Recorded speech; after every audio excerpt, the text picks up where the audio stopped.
breaking the cycle when the golden boy finally finds home. My roommate, Marcus, was the definition of a guy's guy. In college, he was the starting quarterback, the life of every party, and a total ghost when it came to relationships. He had a strict 2-week rule. After 14 days, he'd find a reason to leave, every single time. I remember asking him, over late-night tacos, why he wouldn't just give someone a chance. He just laughed it off and said, "Life's too short to stay in one place, man." But then, he met Elena, architecture student who didn't care about his stats or his charm. It took him 4 months just to get her. For the first time in his life. Mark the phone.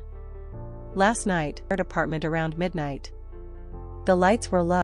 Elena was fast asleep on the sofa, wrapped in a giant knitted blanket. 7 months pregnant now, and kicks under the fabric. Marcus was standing in the kitchen doorway, just staring.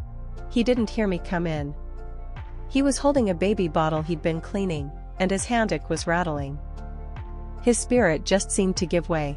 He leaned against the doorframe and started sobbing. Not a quiet cry, but that deep, gut-wrenching sound of someone who's been holding their breath for 20 years. I stepped forward, worried. "Hey, man, you okay? Is the baby alright?" He looked at me, his eyes bloodshot and face soaking wet. He pointed a trembling finger at Elena. "My dad used to tell me that children were anchors," he whispered, his voice cracking. "He said a family was just a cage that kept you from being great. I spent my whole life believing that love was a trap, that if I stayed, I'd end up bitter and angry just like him." He wiped his face, looking back at his sleeping wife, but looking at her, knowing that in 8 weeks, I'm going to hold my son. He let out a shaky breath. I realized, my father didn't leave because he wanted to be free. He left because he was a coward. And I'm not a coward, man.